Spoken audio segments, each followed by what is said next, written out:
ለወንድ ለሰው ለፍጡር ቁርሴን አልዘልም። የኔ እናት እንኳን ራሴን ላጠፋ ቀርቶ ለሰው ሰው ዘጋኝ የሆነ በደለኝ ብዬ ቁርሴን ነው የምልሽ። ውሃዬን አልዘልም ከመጠጣት። ጤና ይስጥልኝ። ታዳላል። እሺ ነይ ግቢ። እሺ ነይ ግቢ። አሁን እኔ እኮ ሰላም ልልህ ነው የምትለኝ ገብተህ። አስቸጋሪ ነው ይሄ ፍቅር ወረርሽኝ ከባድ ነው። ሄሎ ሰላም አሌክስ። ጤና ይስጥልኝ። እንኳን ደህና መጣሽ። እንኳን ደህና ቆያችሁ። አውቄ ነው ጠጠር ያለ ላኩልክ ታስገባኛለክ ብዬ። እሺ ምን እንታዘዝ? ትናንትና ቻው እስካልክ ድረስ ለእውነት እያለቀስኩ ነበር። ማለት እስካሁን ድረስ ማለት ነው። እያለቀስኩ? አዎ እያለቀስኩ ነበር። ማለት ትናንትና መጨረሻ ላይ የገባችው የወንድሜ ሚስት ናት። ማለት በጣም ነበር የደነገጥኩት። መታ ምክር መውሰዱ አልከፋኝም ስለ እውነት ማለት ነው።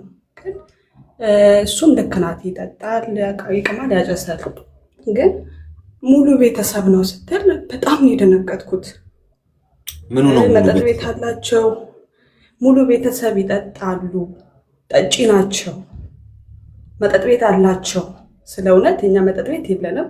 እናቴ ኑሮን ለማሸነፍ ደሳሳ ጎጆ ውስጥ 10 ኪሎ 5 ኪሎ ጠላ ጠምቃ ትሸጣለች። እሱንም የመብራትና እድር ለመክፈል ብላ ነው እንጂ እንደዚህ ይሄን አላውቅም። በጣም አለቀስኩ። አሁን እሱ ያለችው አሁን በቅርብ ነው የመጣችው፣ ስደት ነው ያለችው። ግን ወንድሜ ቢጠጣም ቢያደርግም ለኑሮ በጣም ይለፋል። ስራ ሰርቶ አዳሪ አድሮ መጥቶ ጉድጓድ ውሃ ይቆፍራል፣ እንጨት ይፈልጣል፣ ዝቅ ብሎ ማለት ነው። ከጓደኞቹ በታች ነው። ግን እሷን በሰዓቱ ትጠጣ ነበረ፣ ትቅም ነበረ ከሱ እኩል። አሁን በቅርብ ነው እሷ እምነቷን የቀየረችው ከሱ ጋር ሆና ማለት ነው። እና እስቲ ማለት እሱ ይለወጥ ብላ እምነቷን ቀየረች፣ ጴንጤ ሆነች። ልጅ ወልደዋል። አብረው ረጅም ከኖሩ በኋላ ኦርቶዶክስ ሆነው እሷ በራሷ እምነቷን ቀየረች። እሱ ምንም አልተጋፋም። መቶ እናቴን ጠየቀ። አሁን አንተ ከኔ ወጥተሃል፣ የራስን እምነት ይዘህ ኑር አለችው። ኦርቶዶክስ ሆነ፣ አልቀየርም።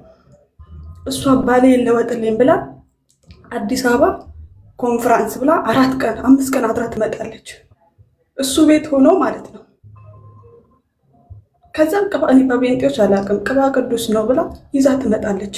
መታ ትቀባዋለች። ምን ትለዋለች? እኔ እኮ በእምነቴ ባለቤቴን ልቀየር ካሰብኩ እኮ ቤተክርስቲያን አብሬው ሄጄ ተጠምቀን እሱንም ለመቀየር ካሰብኩ እንደዛ ነው እንጂ ከሱ ጋር እንጂ እኔ ብቻዬን እኮ አይደለም ጥለ እንደሚሄደው። እኔ ባለቤቴ እንዲቀየርልኝ ከፈለኩ እና አሁን ለማስተካከል ነው። አንቺ አሁን እሷ እንደዚህ ያለችው ስህተት ነው፣ ሙሉ ቤተሰብ ማለት ስህተት ነው። እሱ ነው የመጣችው። አዎ ማለት ልክ ነው። አሁን ላይ ቢለያዩ ግን ኤርፖርት ድረስ ፍየል ሸጦ ነው የሸኛት። ስለ እውነት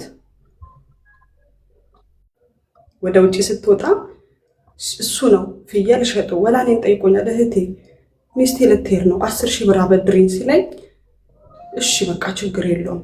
ከዛም ፕሮሰሷ ሲቆይባት እቁብ ገባው። መልሶ ሲጠይቀኝ የለኝም እኮ ስለው ፍየል ሸጣ። ከዛም በኋላ አሁን ላይ ምን አለ?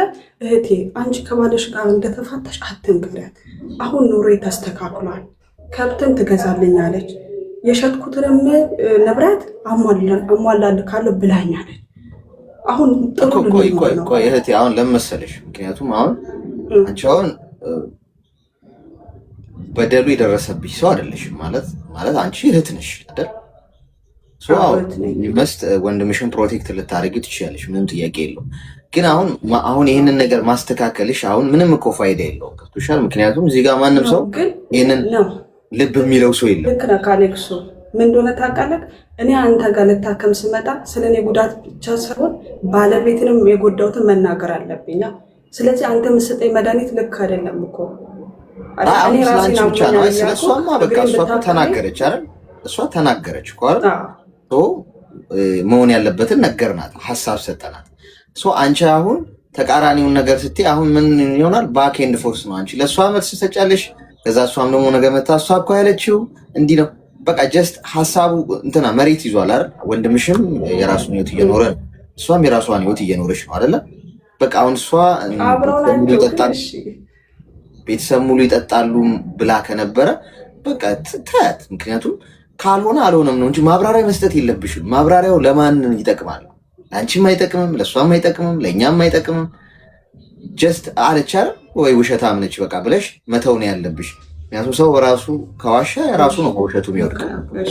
ልክ ነው። አይ ስንታከም ስንመጣ እውነታውን ሁሉንም መናገር አለብን። ያለበለዚያ እንትን የምትሰጠን መድኃኒት ልክ አይደለም፣ ውጤታማ እሱ እንደ ሰውየው ነው። እኛ ያ ሰው የሚነግረን እውነት ሆነ ውሸት እሱ ነው የሚያውቀው። ፈጣሪና እሱ ነው የሚተዋወቁት። የእኛ ስራ መልካሙ መንገድ መንገር ነው። ገብቶሻል? እሺ፣ አመሰግናለሁ አባቴ። እሺ፣ አስቸጋሪ ነው ጎበዝ። አሁን መምጣቷ አይደለም ለእሷ መልስ። አሁን ትናንትና ብዙ ነገር ሰምተናል። እኔ አላስታወስኩም የትኛው ጉዳይ እንደሆነ። እሷ ያለችው ይሄ በዚህ ይስተካከል። ምን እኮ ሰው ሁሉ ረስቶታል። እንዴ ጉዳዩን እኮ ማለት ባታብራሪውን ችግር የለውም ማለት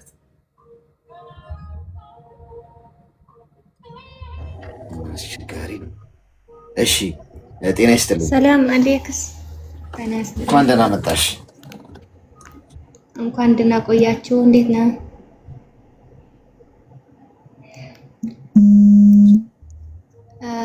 አማርኛ እንኳን ብዙ አልችልም፣ ግን ያው እየቆራረጥኩ አወራለሁ።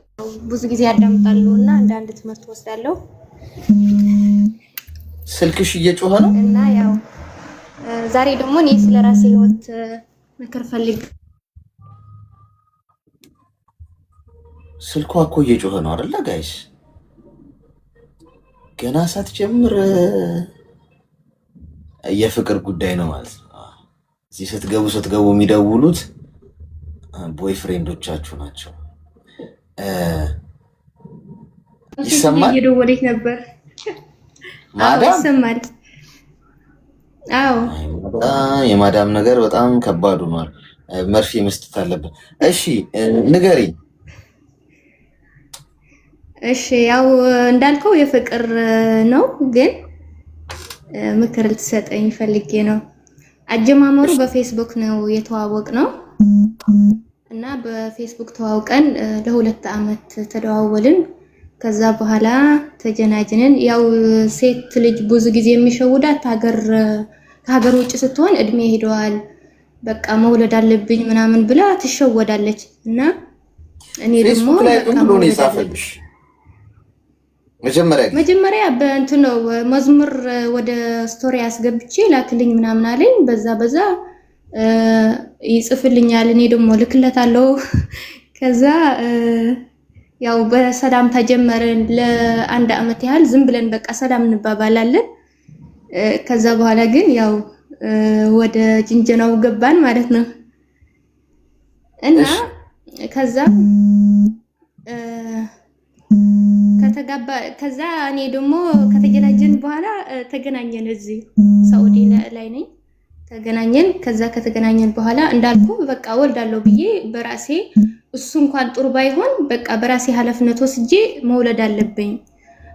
እዚህ ሀገር ደግሞ ሞልታ አይመላም። በቃ የሆነ እሰራለሁ እንደዚህ ያደርጋለሁ እያልን እድሜያችን ይሄዳል እና የሴት ልጅ እድሜ ደግሞ ታውቀዋለህ። እና ተገናኘን። ሽማግሌ አላከም። በዛ ወቅት ያው ጦርነት ነበረ እና ስልክ መደዋወል አንችልም ነበር፣ ተዘግቶ ነበር። እና ከዛ ዝም ብለን ተገናኘ። ችግር የለውም ከወለድሽ በኋላ እጨርስልሻለሁ ምናምን ብሎ ተጋባን። ከተጋባን በኋላ ልጅ መጣ። ግን ቤት ተከራይቶ ምናምን ተጋባችሁት? በቃ ዝም ብለን በጓደኞቹ ምናምን እቤት ነው ማለቴ አሁን ትጀናጀናለህ አይደለ? ከዛ ከተጀናጀን በኋላ በቃ ነይ እንገናኝ ምናምን አለኝ። እኔ ደግሞ እሺ አልኩኝ። ከዛ ሄድኩኝ ቤት ተከራይቶ ምናምን ማለት ነው። ቤቱ ሄድሽ ገባሽ? በቃ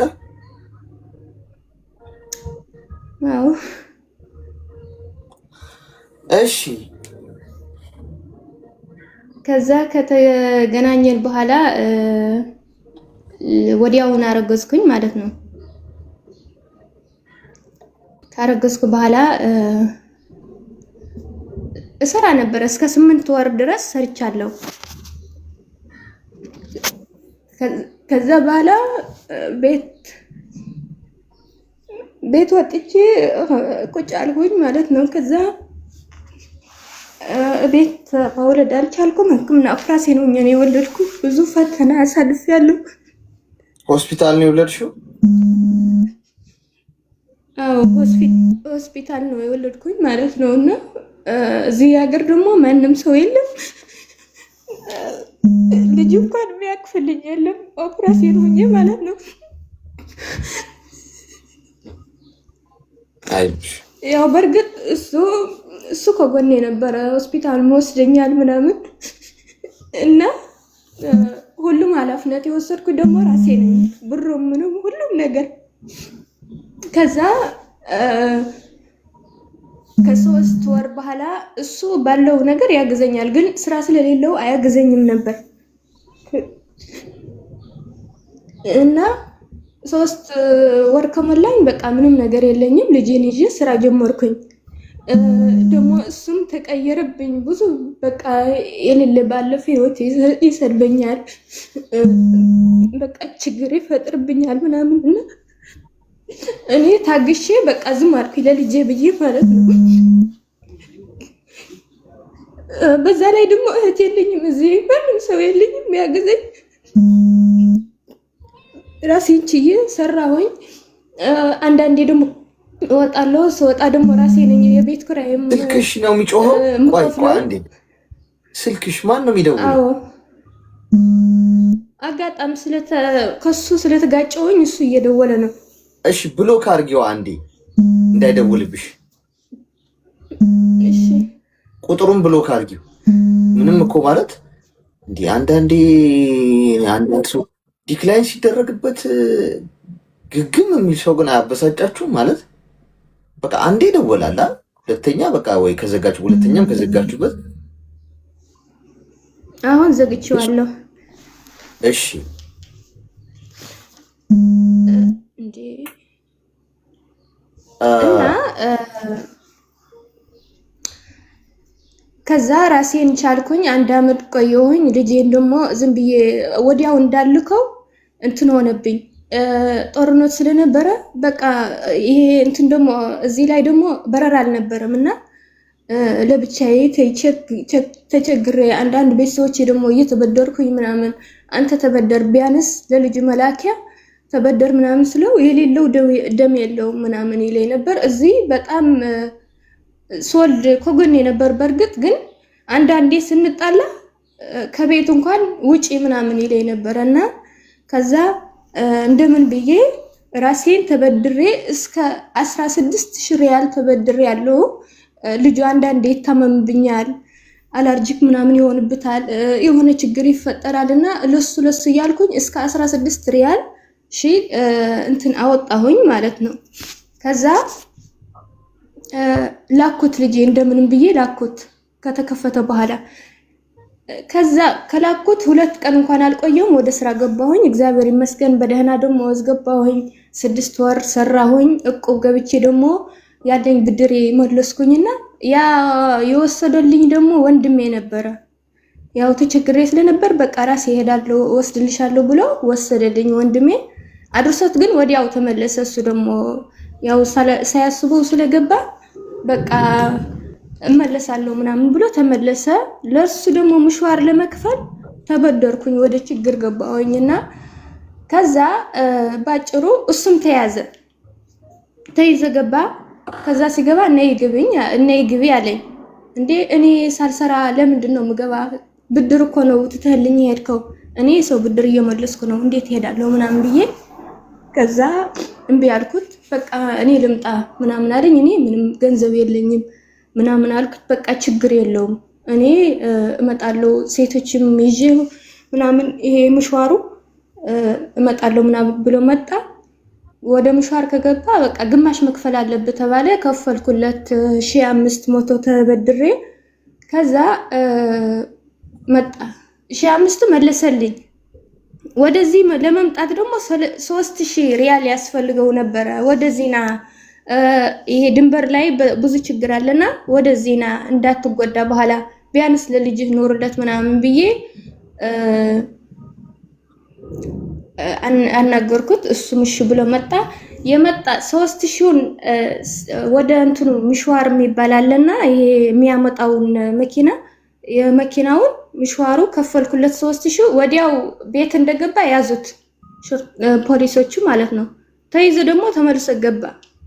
ከዛ ከገባ በኋላ በቃ ችግር የለውም አይዞህ አልኩት። በቃ ብሩ ችግር የለውም ምክንያቱ የልጅ አባት ነውና ምንም ከሱ አይበልጥም። ለኔ ባይጠቅመኝም ለልጅ ይጠቅማል ምናምን ብዬ አገሩ ገባ። እንዳትመጣ ተመልሰህ እንዳትመጣ እዛሁን ችግር የለውም ባይሆን እመጣለሁ ምናምን አልኩት። ግን የገዛሁት ቦታ ነበርና እሱን ከእህቴ ጋር ሆነ ትሰራላችሁ አልኩት።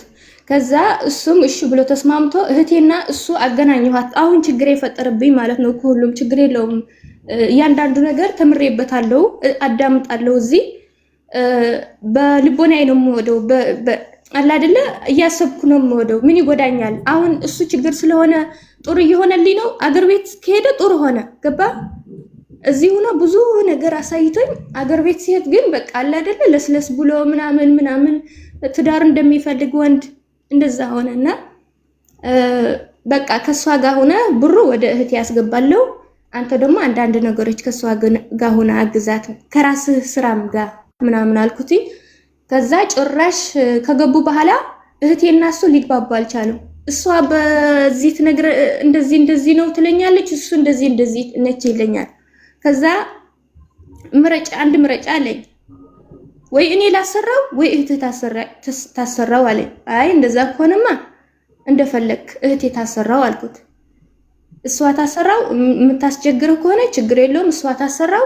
እኔ ደግሞ እዚህ እየተጨነቅኩ ነው ባለኝ ነገር ማሰራት ስለፈለኩ እየተጨናነቅኩ ነኝ ስራ ላይ ስለሆንኩኝ። ስራ ደግሞ እዚህ ቢዚ ነው የሚያደርግ በጣም ብዙ ስራ አለ እና ከዛ በኋላ እሱ ደግሞ እኔና አንቺ ትዳር የምንሆን ከሆነ እህትሽ ብር ብቻ ትይዛለች እኔ ያሰራዋለሁ አለ። ለምን እንደሆነ አላውቅም አልገባኝም። አይ እንደዛ አይሆንም ሁለታችሁ ሰራላችሁ ብዬ አንተ ደግሞ አልፈልግም አልክ። እኔ ግን እህቴ ማስወጣት አልፈልግም፣ እሷ ናት የምትሰራልኝ፣ ከመጀመሪያውም አስገብቻታለሁ አልኩት። ከዛ እሱ በዛ ተናደደ። አልገባኝም በቃ እንደ እብድ ነው ያደረገው አልገባኝም። ከዛ እንደዛ ካደረግን በኋላ በቃ ተናደደ ወጣ። እኔ ደግሞ ዝም አልኩ፣ አልደወልኩም፣ ምንም አላልኩም። ራሱ ደውለ ደግሞ አይ በቃ እኔ ተናድጄ ስለነበርኩ ነው ሲጀመር ራሴ የገባሁበት ነገር ነው ምናምን ብሎኝ ከዛ በኋላ እኔ ደግሞ አይ ከአሁን በኋላ ወደዚህ አላስገባህም፣ መጀመሪያውን ማስገባት አልነበረብኝም፣ እህቴና ባል ሲጀመር ሊስማሙ የማይችሉ ምናምን ብዬ እንትን አልኩኝ።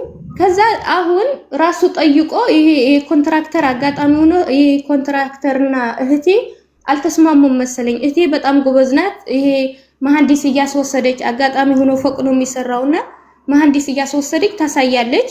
ይሄንን ጎድሎታል፣ ይሄንን አድርግ ይለዋል። ይሄንን መሐንዲስ ከኮንትራክተሩ ትንሽ ተጋጭቶ መሰለኝ እንደዚህ ነው ያለው፣ ቁመዋል፣ ስራው ለምን አይሰራም ምናምን ብሎ መጣብኝ።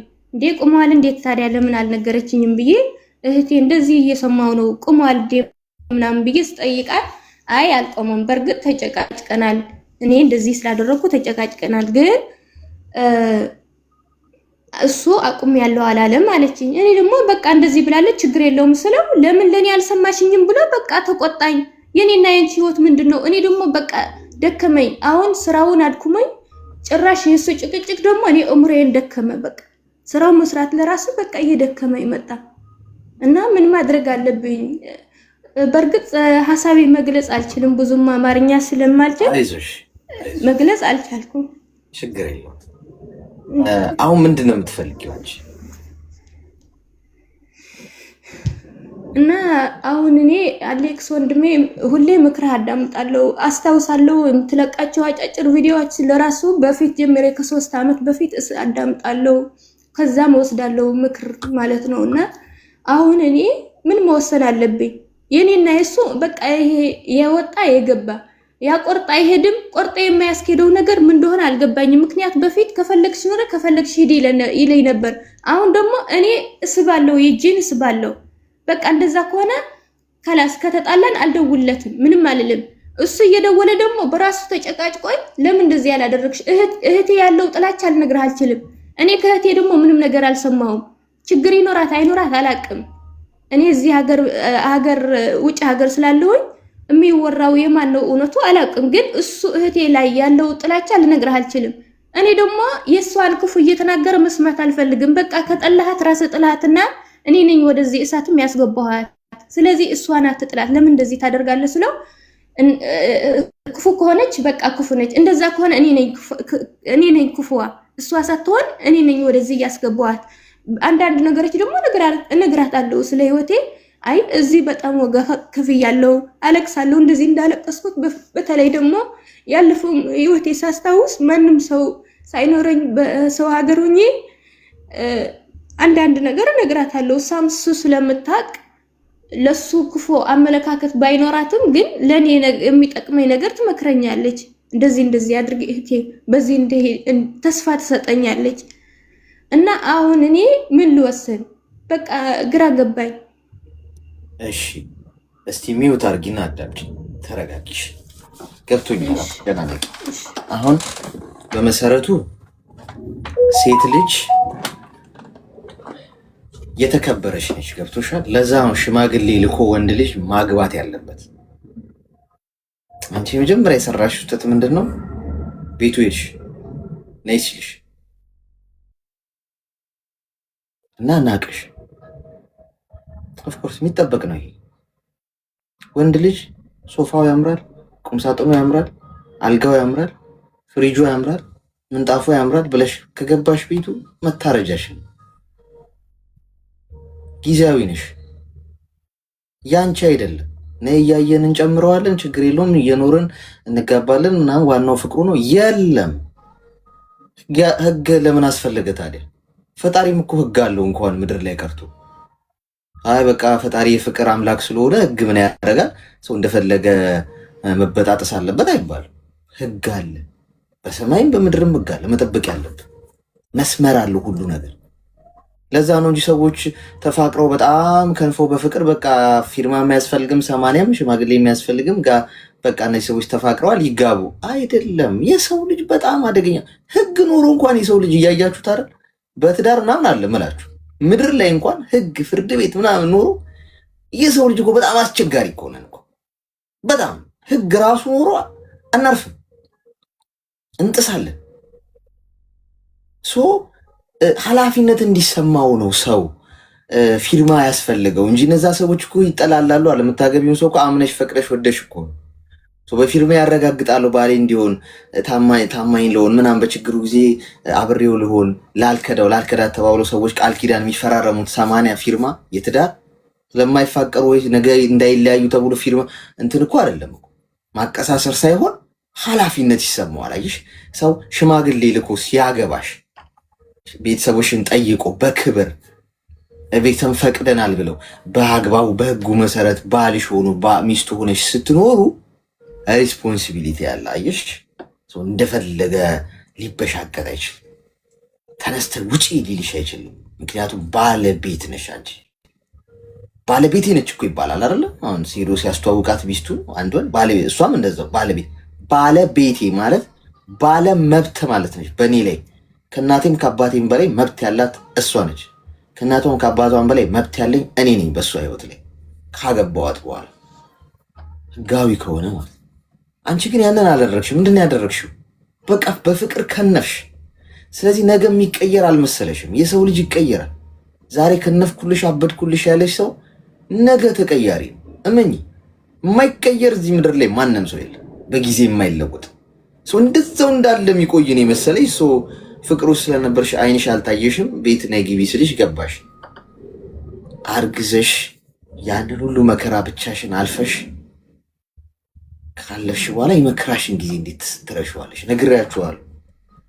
መከራ ያበሏችሁን ሰዎች፣ የካዷችሁን ሰዎች፣ ከጀርባ ረግጧችሁ የሄዱ ሰዎች አልፋችሁት ያንን መከራ ከሄዳችሁ በኋላ ይቅርታ ብለዋችሁ ይመጣሉ። ግን ሊጨርሷችሁ ነው እንጂ ለእናንተ ጥሩ አስቡ አይደል። ለእናንተ ጥሩ ቢያስቡ መጀመሪያ አይጎዷችሁ በመሰረቱ። ስለዚህ ኦን ኦፍ የሚሆን ሰው ከሆነ በህይወታችሁ ያለው ኦን ሆኖ ኦፍ ሲሆን በዛው በሩን ዝጉት፣ መልሶ እንዳይገባ። ልክ እንደ ክሪስማስ ላይ ዲም ላይት ታረጋላችሁ። ዲም ላይቱ ብልጭ ድርግም ሲል ያምራል፣ ኦኬ ለውበት ነው። ግን በቃ ከረበሻችሁ ነው የምታረጉት። ብልጭ ብሎ ድርግም ሲል ሶኬቱን ትነቅላላችሁ። በቃ ተጠናቀቀ። በቃ ከዛ በኋላ ብልጭም አይልም። ከሶኬቱ ንቀዩ፣ አለቀ። አሶጪ ኦን ኦን ኦፍ ሲሆን በቃ በዛው ቻው ቻው። አቋም ይኑርሽ። አታልቅሽ የኔ እናት። እንባሽ አንዴ ካለቀሽ በቂ ነው። አሁን ከዛሬ በኋላ እንዳታልቅሽ። እንባሽ ድክመትሽ ነው ሆኖ የሚታያቸው ለሰዎች። አይ ነው ሰዎች፣ አንዳንድ ሰዎች እንባቸው ቋንቋቸው ነው። ምክንያቱም ቃላት የማይገልጸው ነገር ሲኖር ውስጣቸው በእንባቸው ነው የሚናገሩት። እሱ ይገባኛል። ግን እንባሽ የሚገባው ጉዳይ አይደለም ይሄ። አንድ እንባሽን አፍሰሰሻል፣ አልቅሰሻል። በቃ ከዛሬ በኋላ ጠንካራ መሆን፣ ለልጅሽ መኖር። ይሄ የመጣሚ ህጋዊ ባለሽም አይደለም በመሰረቱ። መቼ ተጋብታችሁ ነው ስለመፍታት? አሁን እንደው ስለ ፍቺ ራሱ ልናወራ አንችልም በአንቺና በሱ መካከል። መቼ ተጋብታችሁ? ስለዚህ ለልጅሽ ኑሪ። ከእህትሽ ጋር ደግሞ ችግር ያለበት ችግር ይኖርበታል ወይ እሷ ጋር ምንም አላልኩም። እኔ ያልኩት ነገር የለም። ምክንያቱም ሰው አለ ምክንያት ሊጠላ አይችልም። ሰው ምን አገናኝቶት? አንቺን ከሆነ የሚያፈቅረው ታማኝ ከሆነ ችግሩ ከአንቺ ጋር ችግር ከሌለበት የእውነት ለአንቺ ከሆነ የሚኖረው እንደ እህትሽ ብታማክርሽ በራስ መተማመን እኮ ሊኖረው ይገባል አይደል? እኔ ገርል ፍሬንድ ካለችኝ ወይም ሚስት ብትኖረኝ እህቷ ብታወራት ምናምን እኔ ጥሩ ልብ ካለኝ ያቺ ሴት እንደው ተመክራ እንኳን ትሄዳለች ብዬ ባስብ እሷ እኔን ታጣለች እንጂ እኔ እሷን አላጣትም። ኮንፊደንሴ በራሴ ላይ ነው የሚሆነው። ምን ያጨነቀኝ? ምን ያጨቃጨቃል? ይሄ ልክ ያለፈ ጥላቻ ነው ያለው አልሽኝ። ችግር ይኖርበታል። ከዛ ውጭ ግን አንቺ ራስሽን አክብሪ፣ እንዳታለቅሽ፣ ስራ ላይ አተኩሪ፣ እንዳትደውይለት፣ ስልክም ከሱ እንዳታነሺ።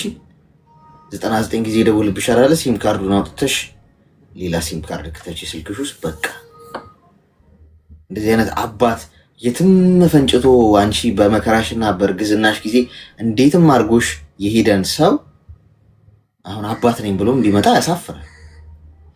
ስለዚህ ቆፍጣና ሁኚ። መጥቶ በሄደ ቁጥር አትቀበይ።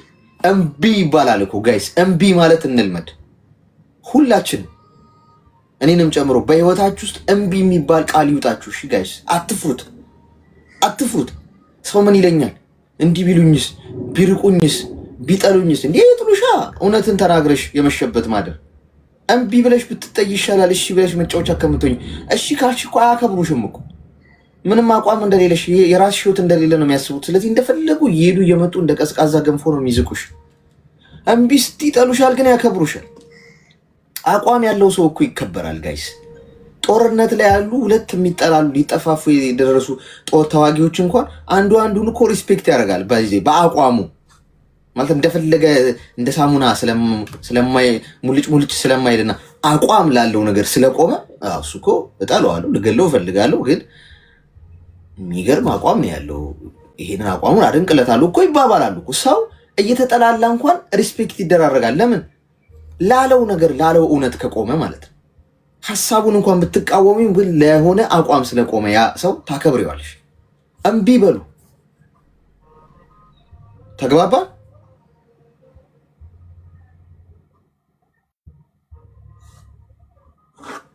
ግልጽ ነው። ደወለ እንዴ? ቆይ እኔ እኮ እዚህ አሁን እኮ ግልጽ ነው። በጣም አመሰግናለሁ አሌክስዬ፣ በጣም አመሰግናለሁ። እና ግልጽ ነው። ያው እንዳታለቅሽሽ ሲጀመር እኮ አይ አላለቅስም። ሲጀመር እኮ ማለት ነው አሌክሲ፣ አሁን ነው እንጂ አገር ቤት ከገባ የሆነ እኔ እንጃ ያልገባኝ ነገር እዚህ ከፈለግሽ ኑሪ ከፈለግሽ ሂዲ ያለኝ ኑሮ አገር ቤት ሲሄድ በቃ ተከራክረን እኔ እወጣለሁ። እንደውም ደንድኖ አልቤ ለምን ያለፈው ነው የማስታውሰው። ስንጨቃጨቅ እንኳን እሱ እያስታወስኩ ነው የምነግረውና አገር ቤት ከሄደ ራሱ ይጨቃጨቀኛል። እኔ ደግሞ ችግር የለውም ብዬ ወጥቼ አልደውለትም በጭራሽ። ከዛ ራሱ ደውላ የኔ ችግር ነው ወይስ ያንቺ ነው ምናምን ብሎ ለመግባባት ይሞክራል። ይቅርታ ነገር ማለት ነው አለ። አሁን ምን መሰለሽ፣ አሁን እንደዚህ እያለሽ ያለው ጥቅም ፈልጉ ገብቶሻል እና ቸግሮታል ገንዘብ። እውነቱን ነው የምነግርሽ፣ ገንዘብ ቸግሮታል እና ዙር ሲል ምንም ወፍ የለም እና በቃ እቺ አንድ የምትታለባለች እሷን ምን ብላት ያው ፍቅር ስላለባት ነይ ስላትን ቤት መታለች፣ አብራ ይኖራለች። በቃ ምንም ብትል ታረገዋለች። የኔ ውድ ምናምን ብላ ትንሽ ቅልጥ ነው የምትለው እንደ ቂቤ የታባቱ ሊሄድበት ብሎ ነው አንቺ ጋር እንጂ ወዶሽ አይደለም። ገብቶሻል? ስለዚህ ምንድነው መሆን ያለብሽ ከዛሬ ጋር ፍሬን መያዝ። ለማንም ምንም አታብራሪ። ዝም ማለት ጥሩ ነው የኔ እናት። ዝምታ በጣም መልስ ነው። ዝም በይ እሺ። ከማንም ጋር ትጨቃጨቂ። የበሰለ ሰው ነው ዝም የሚለው። እየበሰልሽ ስትመጪ ዝም እያልሽ ነው የምትመጪው። ገብቶሻል? ዝርዝር ሳንቲም ነው የሚንኮሻኮሸው አይደል ጋይስ? ዝርዝር ሳንቲም ነው መልስ የሚሰጠው ምናምን። ድፍን ብሮች እኮ አይጮሁም። እንደው 1 ሚሊዮን ብር ራሱ ወይም 1000 ብር ምናምን በኪሳችሁ ብትይዙ እንትን ይላል፣ ድምፅ እኮ አያወጣማ ብር። በቃ ድፍን ብሩ ላይ ድፍን ነው። ዋጋው ከፍ እያለ ሲመጣ ሰው ዝም እያለ ይመጣል። ዋጋው እየረከሰ በመጣ ቁጥር እየተንኮሻኮሸ መልስ እየሰጠ እያብራራ እኔ እኮ እንዲህ ነኝ፣ እኔ እኮ በዚህ ነኝ እያለ ለሰዎች መልስ እየሰጠ ይኖራል።